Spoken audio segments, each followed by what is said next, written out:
McGee. Another episode of the Ruler's Minute, man. I got my man's back with me from the Straub Brothers Sports Show, Ken Straub. He is one half of the Straub Brothers Sports Show. Shout out to my man, Drew.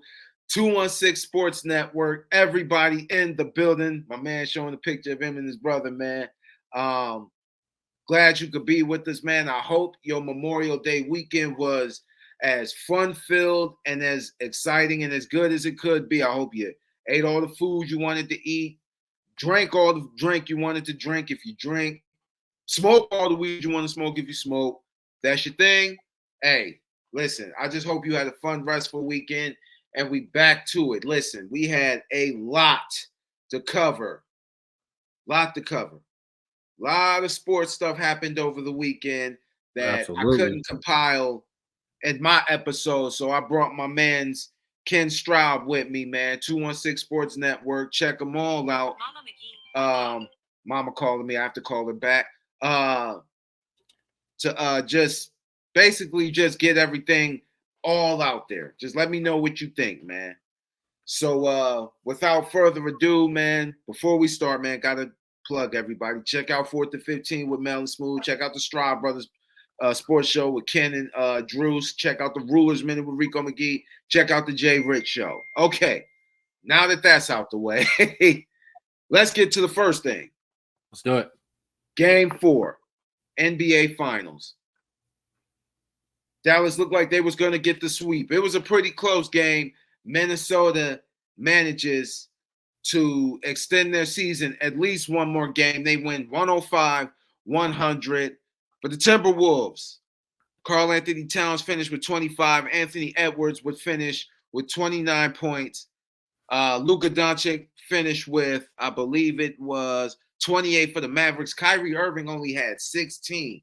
So now that they've got a win under their belt in this series, facing elimination, do you think the Wizards could pull off what no other team has done and come from 3-0 down to win the series? Boston almost did it last year against Miami, by the way.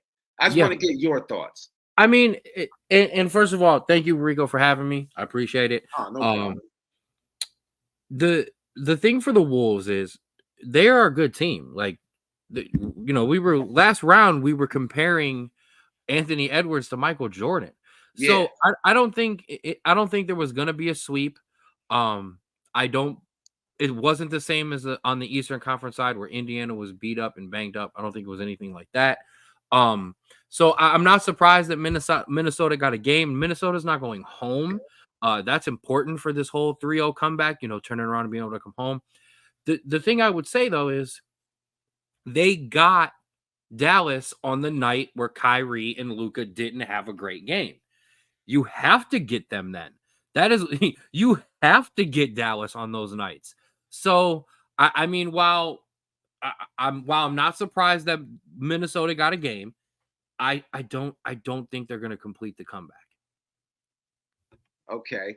I actually feel the same way. Honestly, I believe, well, you're going back to Minnesota for game 5.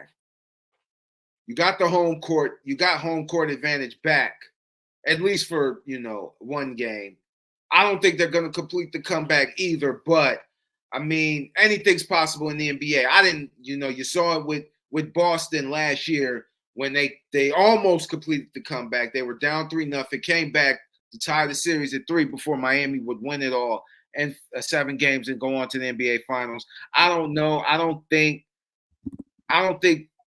this Minnesota team, they're a solid team. I don't know. The Michael Jordan comparisons, it's like, all right, y'all are reaching. Y'all are definitely reaching. And I love Anthony Edwards. Don't get me wrong, but y'all are reaching. I understand they knocked off the NBA defending NBA champions. I understand all of that, but no. Stop it right now. Just because he's a 6-foot guard who kind of like does those little fadeaways in the post doesn't mean he's Mike, guys. And I know he can literally jump over guys to dunk, but that doesn't mean he's Mike. He's a great player, and he will be the face of the league coming soon. Oh, I believe. Oh, yeah, definitely. But no, I don't. I do not believe that Minnesota is gonna actually complete the comeback. I believe Dallas wins tomorrow night on Minnesota's home floor, and Dallas and Boston. I believe, which I believe game one is next Thursday, if I'm not mistaken. I believe that Minnesota. I think it's a wrap. That's all. I still wouldn't be surprised if Minnesota got another game, but then I don't see it going much different after that. Nah, I think this series is over tomorrow night or whenever the next time they play. Moving right along. Yesterday, I believe it was yesterday. Yeah, yesterday. Indiana Fever are 1-7. They fall to the LA Sparks 88-82. But Caitlin Clark had one of her best showings of the season. Finished with 30 points, 6 assists. The Caitlin Clark hate, something that I wanted to talk about for a long time, at least, since she started in the WNBA. I really believe there are some man, I'm trying to say this without sounding. I believe when it comes to Caitlin Clark in the WNBA, you're trying to continue to grow and bring money into this league. You're gonna have to play the game within the game, right? Yeah. You're physical. You're beating her up. You're. It seems like there's a bit of jealousy, a bit of hate. People have a chip on their shoulder when it comes to her because of all the attention that she's attracted. And I think with her, that's good for the league. And I think that sometimes you're going to have to play the game within the game. You may have to let her just go off and let her continue to build and generate that popularity, which in turn is going to attract advertisers who are going to want to pay to advertise. And it's what you think. I agree. I'll touch on the last part first. 100%. You get her in, the advertising goes up, and these girls will all benefit from it.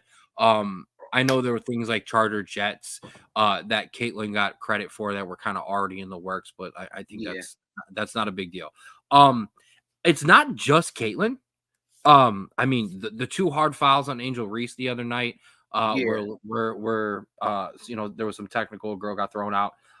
Shout out to Angel Reese for the way she handled it. I love that Angel Reese continues to absolutely chirp at the media and at pundits, but now but once again, when she's talking about another player or when she was talking about the incident, all class as you can be. So shout out to Angel Reese because she's been a beast as well. Like she's come in and she has handled herself. So has she's not the only one. Cameron Brink, she has turned into a good pro. I like that her and Angel Reese have also completely taken on the stardom and the Instagram and and like there's the complete. We're full in. They're all in to get their bags, and I ain't talking about Birkin. Okay, these girls are taking advantage of it. They're showing off. They're doing supermodel stuff. The stuff that they're doing with the Skims. And I know some people don't like that, but you know what? I'm not about to tell these women that they can't make money off of their image when most of us are objectifying them anyway. So shout out to them for getting them as much money as possible. But Caitlin specifically, I wanted to give some other people some shout out because I know Caitlin kind of eats up the conversation as she should and deserves to sometimes, but make sure we hand out some flowers elsewhere. Definitely. The thing is, so off the court, it's exactly what we thought it would be. It's box office numbers. It's record ratings. It's sold out arenas, and that's we knew that was what it was gonna be. Shout out to Coach Becky Hammond who kind of played down the we don't dislike her, stuff like that. That's a myth because I understand it. I does on the outside, we just got to be honest. It does on the outside feel like there is a bit of saltiness towards this crop of young talent, and it's not just Caitlin Clark. I'm talking about Angel Reese too. Those two specifically, because let's be honest, those were two of the biggest chirpers in college basketball. Caitlin talked a lot of crap on the court, right? And so did Angel Reese. I loved it, but I'm just saying they did. These girls don't like it. There's a lot of gatekeeping going on in the WNBA here. I'm not the biggest fan of it because I feel like they should embrace these girls a little bit more. But I also completely understand them being like, hey, we've been here and we haven't, and we've put in the work to make the money that you're making before we could even make it. So I understand, being like, hey, we're gonna show you rookies how it's done. On the court, um, she looks like a number one pick who's on the team who deserved the number one pick. Yeah. It's not great. It's not great.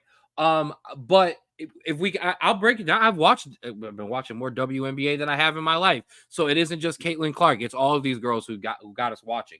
The shooting and the handles have translated. I mean, they've moved on right to the pro level. We pretty much didn't have nobody really thought that they wouldn't. The defense, it's got to improve. Yeah, I mean, she's got to get up to the speed of that defense. The thing is, she's always going to be moved to the weakest guard. I mean, and let's be honest, no offense, so does Dame Lillard. Mhm. Sometimes so does Ja Morant. Sometimes offensive players who are that good, Steph Curry. Sometimes they get moved. Whatever. When anybody say anything's wrong with Steph Curry, no. But yeah, he'll get moved to the weakest defensive player. That's gonna happen.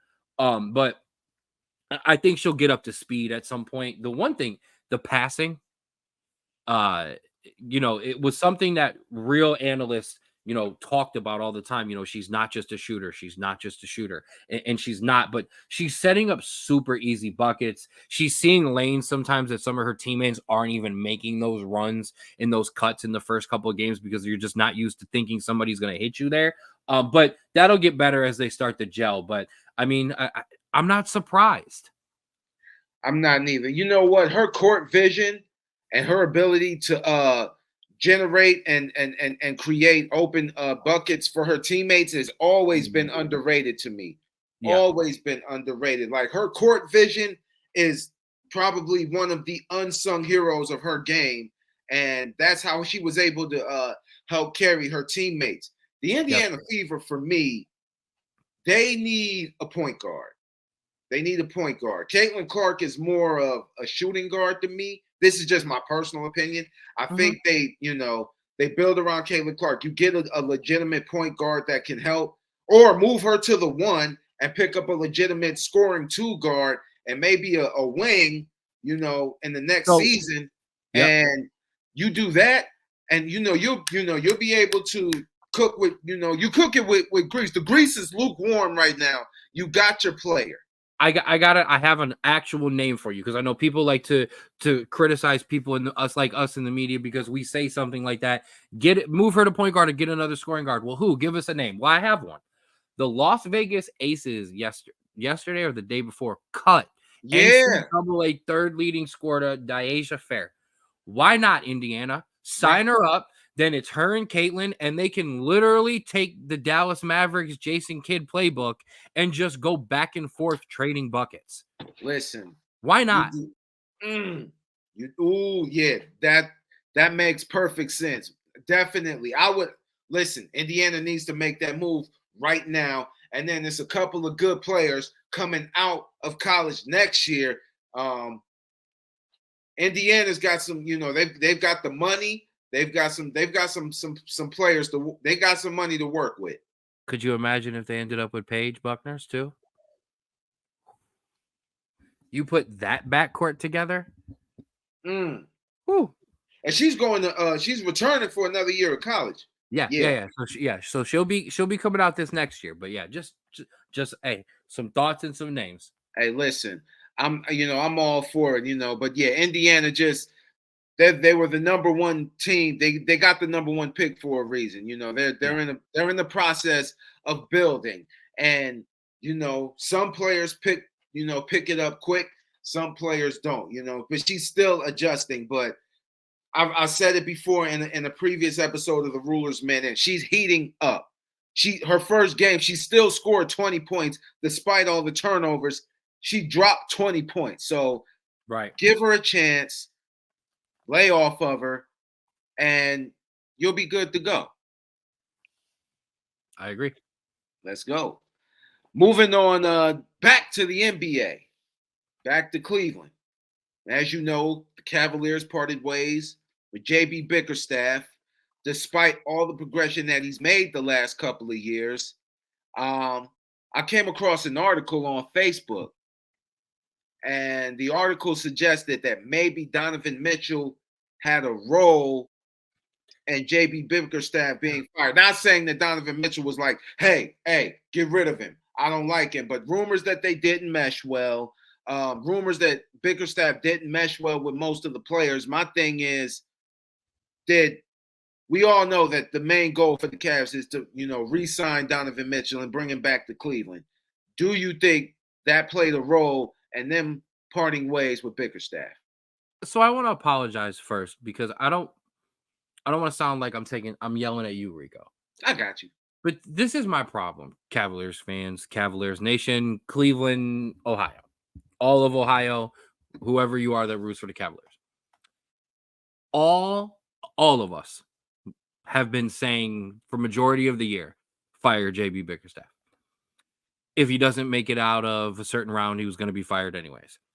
During the Orlando series, we wanted him fired. Halfway through game 7, we were showing up to downtown Cleveland to help pack his office up for him. Okay. Then they made the amazing comeback, and then they got to the Boston series, which, of course, I mean, with all of the injuries and even being healthy, I don't think they would have stood a chance. But nonetheless, now, so that's a majority of the fan base. Fire JB, fire JB, fire JB. The whole rest of the whole fan base as a whole has been, got to keep Donovan Mitchell, got to keep Donovan Mitchell. Maybe it's not working with Darius Garland. Maybe Darius Garland moves to the bench or moves out of town. We've got to sign Donovan Mitchell. We fired JB Bickerstaff, and all signs appear to show that Donovan Mitchell is staying. Who cares? What we got what we wanted for the most part as a fan base. So why are we nitpicking? Why are we putting out these kind of articles? Why are we doing this? Because I will say this, to Donovan Mitchell's credit, when Donovan Mitchell wanted out of Utah, and I said this on the Straub Sports Show, it wasn't a secret. He put in his trade request. He let them know that he wanted out. He scrubbed his social media of all Utah stuff. There was never reports of him wanting to stay. He never came out publicly and said he wanted to leave, but he made sure he never let the fan base think that he was staying. Donovan Mitchell he's quoting articles and saying that they're not true. He's putting out videos of Cleveland, of, stuff throughout the season, stuff like that. Now, all signs pointing that he wants to stay.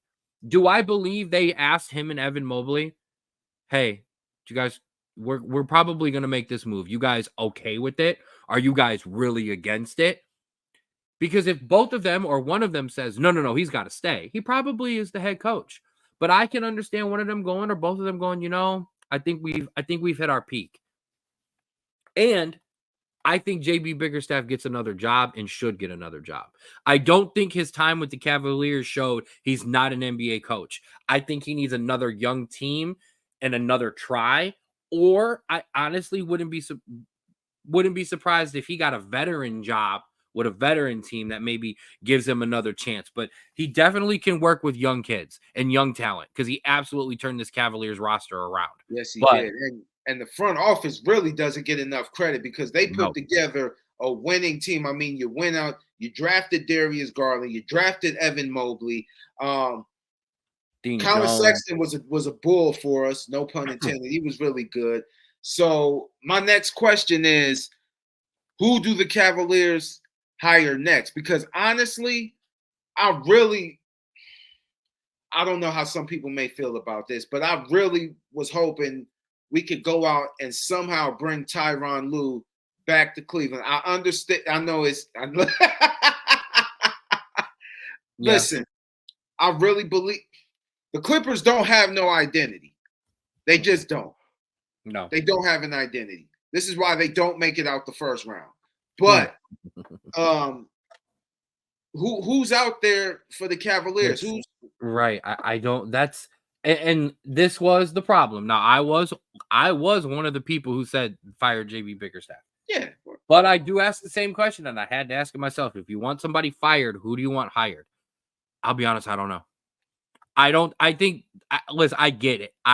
Yeah. Let's bring back Ty Lue. Ty Lue is a coach now who is going to be. He's going to be like Well, he signed that extension with the Clippers too. He did, but and even if he didn't, he's going to be like Doc Rivers in terms of he's going to pick up teams that are on the doorstep of championships to see if he can push them over the hill. So, I'd like to get somebody younger, or maybe not necessarily younger, but somebody who's showed they can have, they have some offensive experience. Yeah, I don't have a name off the top of my head. I'm a little stumped here. I know there's some young assistant names that have come up. I wouldn't be mad about that. Yeah.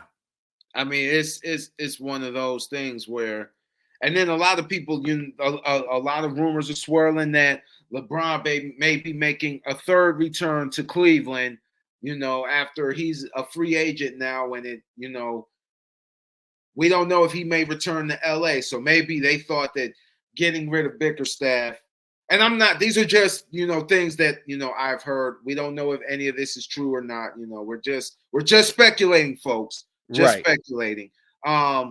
Rumors that LeBron James may come back. I don't see LeBron coming back. It's just, the thing is, I don't know. I don't know who's available. There was a couple of names. Kenny Atkinson. I know Kenny Atkinson's been thrown around. Golden State assistant. Yeah. There was an assistant from. I apologize that I don't have it off the top of my head. Do I want to say possibly JJ Redick? See, I'm not a fan of this one, of that one at all. I'm not gonna lie. I think JJ Redick can be a coach. I just don't think that's a good fit for our team. Right. Oh yeah, there was a New York Knicks associate head coach too. Yeah. He actually was with Donovan Mitchell I believe he was with Donovan Mitchell in Utah, I believe it was. Yes. Yeah, they had some time there. Former Portland Trailblazers coach Terry Stotts. I mean, like I said, everything's kind of just been thrown around right now. Yeah. We gotta see what kind of comes first, the chicken or the egg, in terms of the coach or the Mitchell contract. I'd kind of like to see the contract get done first, and then we go and get the coach. I mean, this organization made that huge mistake with David Blatt. Yeah. So, I remember that. It was like, I'm not too keen on that hire. Still, I think he got a little bit undercut. I don't think it was his fault. And I still, to this day, think he would have been great for this team had LeBron not come back. Yeah. But so let's not do that. Let's not hire a coach, then sign Mitchell up, and then these two not get along, unless he signs off on the guy, and we're just waiting on to get some numbers done. Exactly. So hopefully the Cavaliers could, find a head coach this offseason sooner rather than later.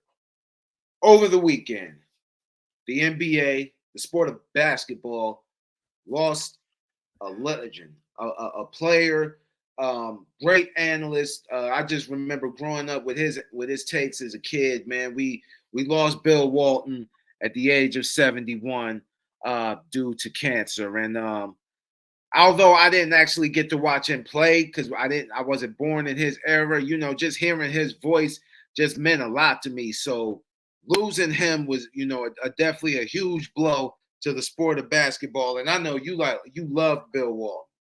Yeah. I mean, I fell in love with Bill Walton on the Dan Patrick show. And obviously we're old.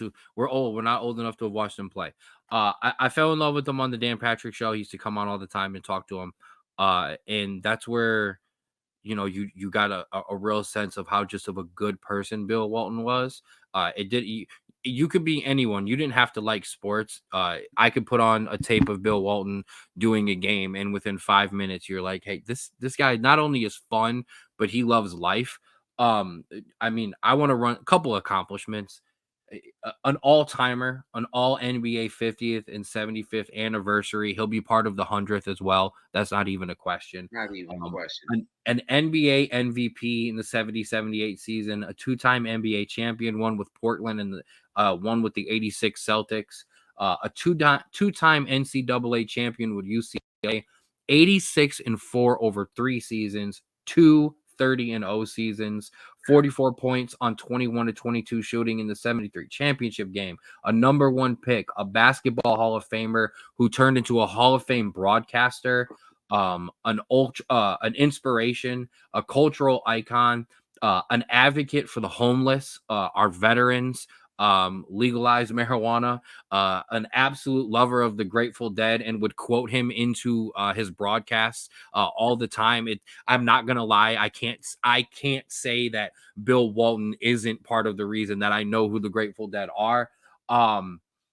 Like I said, I mentioned before, I fell in love with them on the Dan Patrick Show. That's when I first heard them. As humble as you can be, everything that you would want in a superstar in terms of being humble would always tell you that Kareem was the greatest center of all time. When, in all honesty, um, he had just as much of a claim for being the best center in college history as Kareem did. As crazy as people is for people to hear, a legit all-around big man who literally would have been up there with Shaq, Kareem, Wilt, Akeem, and people wouldn't think Jokic is a one-of-a-kind player if they were able to have saw him play. We will tell our kids he was as good as when we saw Ken Griffey Jr. and he would have been an Mm-hmm. all-timer. Or, when Brandon Roy would battle D Wade and Kobe in his small prime, the way we'll talk about how good Joel Embiid is. That's exactly who Bill was. He was him before him was a thing. Right. And the sports world, we dimmed a little brighter because his light was absolutely unmatched. We will miss you, Bill Walton. Yes, sir. Rest in peace, Bill Walton. One of the greatest players of all time. Very underrated. I when you bring him up in comparison to other players like Kareem and Wilt, and we the things that he did was just amazing, very amazing, man. And he will be well missed. Our thoughts and prayers go out to him and his family. So on the baseball.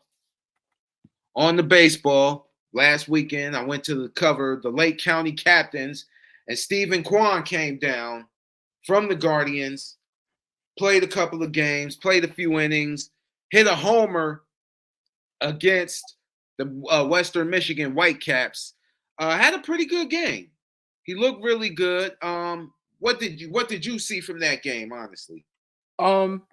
So Stephen Kwan is absolutely, because of what we've seen at the major league level, there's not a question he is a all-around hitter.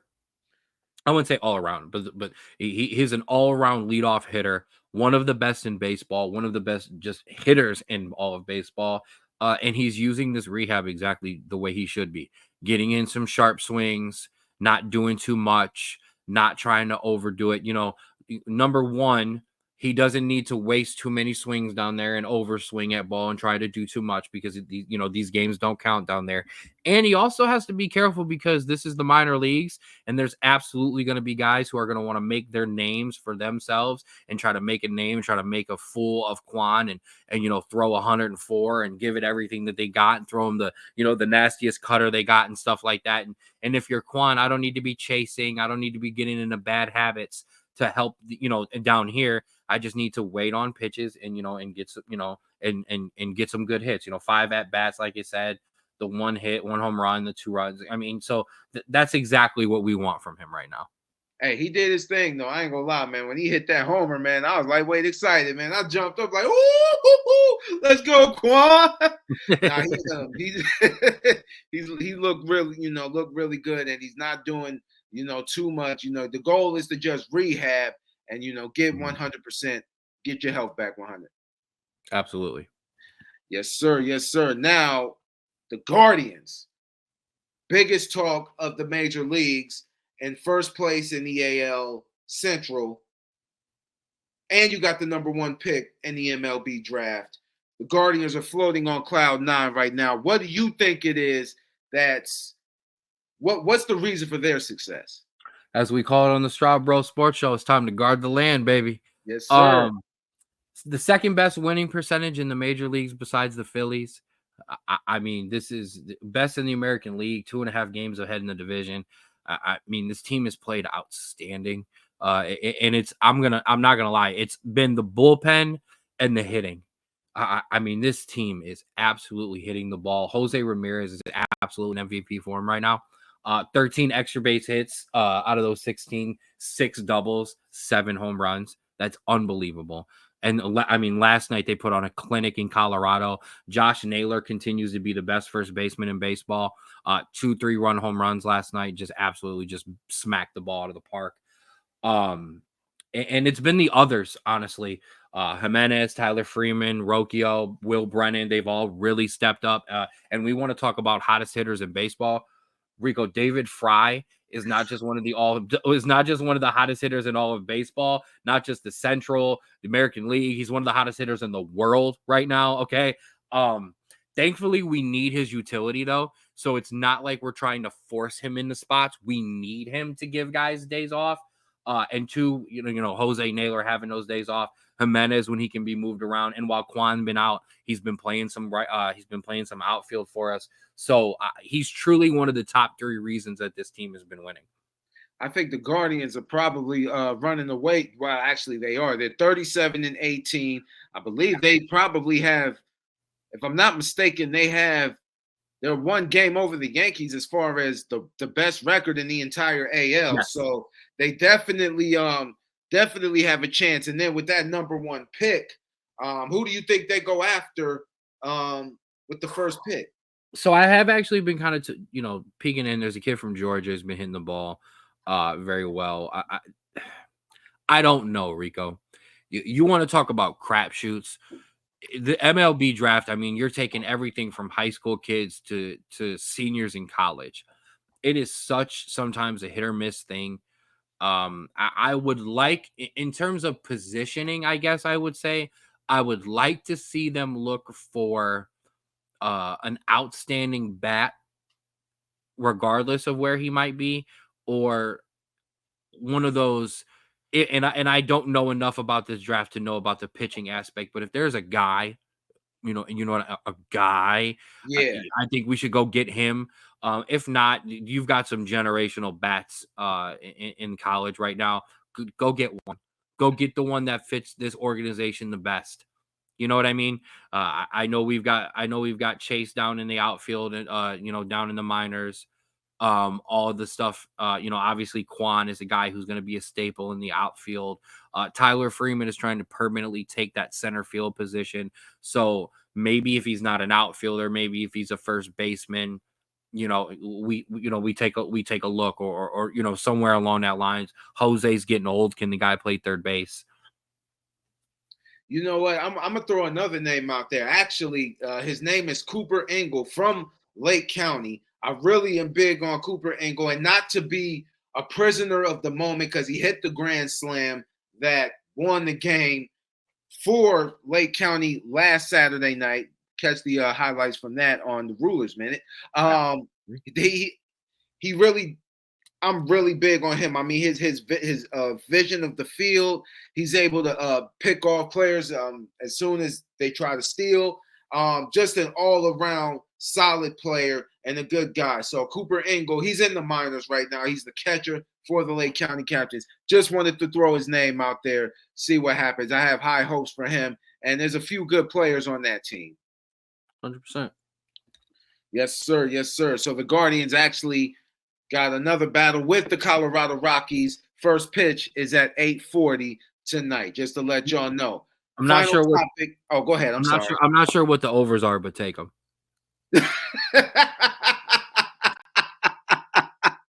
Just take it. That ball was flying out of that ballpark last night. Hey, listen. I'm kind of mad they lost Memorial Day to these guys because I'm like, how you lose to the Rockies? Should have swept.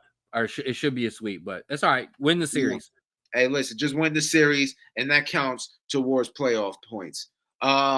If even that's a thing. Um, Last topic, we got to talk about the Braves. Big blow to the Atlanta Braves. Uh, Ronald Acuna Jr. is out for the season after he tore his ACL. Um, that's the only thing with Ronald Acuna is health. He hasn't always been his healthiest, but when he's healthy, he's one of the best players in all of baseball. How big is that a blow to the Braves? I think that it's a two-part answer. I mean, I don't answer things quickly anyways. Ronald Acuna, that's not just a blow to the Braves. It's a blow to Major League Baseball. It's a blow to it's a blow to everybody. He's one of the players in Major League Baseball that is just awesome to watch day in, day out. Ellie De La Cruz, Jose Ramirez, Ronald Acuna Jr., whoever, Mike Trout, Shohei Ohtani. He's on that short list of guys that you tune in to watch a baseball game to see. So yeah, I mean the full ACL or the ACL tear. I don't want to hear any. By the way, I don't want to hear anything about coming back for the World Series or anything like that. If you're a Braves fan, you want to hear sometime around August, maybe Yeah, September, that he's starting to like put in some rehab potentially, because we're talking beginning of next year. We're also talking about not being the same player even next year until Oh, and I said August, September. I apologize. I meant winter of this yeah, upcoming year is when we want to be doing rehab. You're talking August, September of next year, him maybe starting to show glimpses of who he was. I think you bring him back slowly. You DH him a lot. You run him in for a couple innings, some spot hit. Some pinch hit at bats. But in the stolen bases got to turn down too. I yeah, know Rico. I know he's a 50-50 guy, a 40-40 guy, a 30-30. I know he is that, but I mean Mike Trout, Jose Ramirez, Bryce Harper, they've all had to turn down the steals. Ellie De La Cruz will be told to turn it down here in a couple years too. It's just part of kind of being an all-around great hitter. Sometimes you got yeah. to stop doing those little things. Now, as just for the Braves, I mean, did we all forget 2021 where they lost Acuna Jr., they lost a bunch of other guys, and then won the World Series? Yeah, So, yeah. I mean, this team has the talent to make that kind of run. You're still one of the best teams in baseball You're only because you second in the East behind the Phillies, who shit, they might run away with they're probably gonna run away with the division. But right. so what? But we've talked about it before. I mean, for the most part, the National League is a 3-team race. It's the Yeah, Phillies, it's the Braves, and it's the Dodgers. So I yeah, don't think that yes, they're going to take a dip when you lose a player of that caliber, MVP caliber, face of the league caliber. Your team is going to take a dip. But this team has showed before in a 21 championship run that they can turn it around and do it. Now, there are some pieces that are not on that team anymore. There's some pitching that's missing. Freddie Freeman's not there. I understand that. But we the also lost core, Spencer Strider too for a period too. right, the So core of that team is there and can lock in and still make a playoff run. I believe that as well. I believe that as well. Now, how far? It just depends. I mean, I really still kind of miss Freddie Freeman. I cried Yeah, a little bit. of course, When he of course. left, I cried a little bit. I'm like, Are they damn, I mean, not me, are they Freddie. still are they still my top? Well, see, here's the thing. They were never my favorite in the National League. Sorry, the Phillies and the Dodgers were my two favorites. So, did Atlanta really drop that far in my No, not in my opinion. They're still the third best team in the National League to me. And that's my thing. I mean, I still think we've got some talent in the minors too that we definitely could I said definitely Yeah. can look at that we're gonna give a shot to. It's going to be hard to fill those shoes, but maybe the goal isn't to fill those shoes, but to just work with what you got. And you know what? Maybe there's a kid, we've had this in the Guardians organization, I we've remember had that the we've had some 2022 run. right. Right. But we've had some we've had some excuse me, pitchers in the Guardians organization that are getting opportunities and are going to get chances this year because Bieber was hurt. You know what I mean?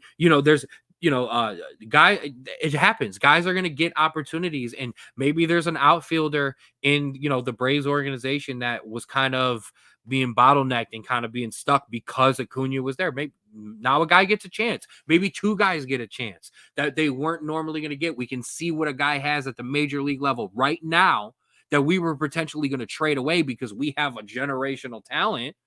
Maybe we don't have to now. Exactly. But yeah, so the Braves, second in the East. The Phillies are running away with the division. Braves 31-21. The Phillies are 37-18. They look poised for a World Series run. They really look poised. And I know it's early season baseball. It's not even June yet. People are still watching the NBA playoffs, so nobody completely cares about baseball yet. But is it too early to call it? Either the Phillies or the Dodgers, because the Dodgers are looking like some monsters right now. Yeah, the only as well as baseball, the Phillies. Yeah. right. The problem with baseball is time in and time again, the best team throughout the regular series is a team that gets dumped out.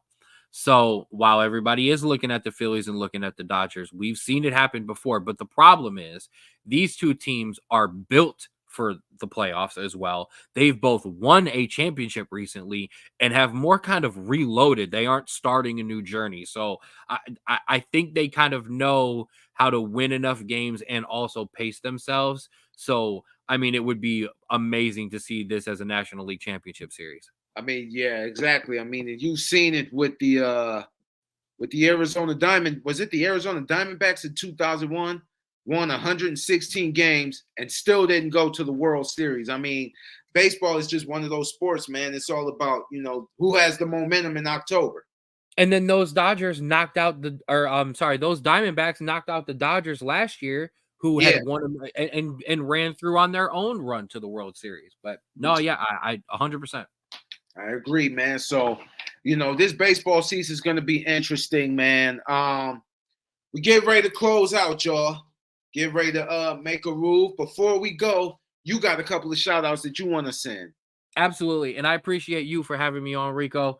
It's always fun when we get to do these little crossover episodes together. Oh, yeah. I want to give a shout out to the Straub Sports Show. Our TikTok at the SBSS. We'll have some new stuff coming this week. Our X or Twitter at Straub Sports. We're also on Spotify. You can catch up on anything you missed there. In the Instagram at Straub Sports Show. I want to give a shout out to my guy Austin at Create Your Own Wave Clothing Apparel or Create Your Own Wave Apparel. My shirt right here. He always rocks with us on the show. Check out his stuff, cyowapparel.myshopify.com. And lastly, Akron City FC, the Straub Sports Show. We are a sponsor. We will be there Friday for Friday night's game, and then we will also be at Sunday's Cup game. So tuned into all of our social media. You'll be able to keep track of what's going on live on those games there as well. Appreciate you, Rico. And love you, man.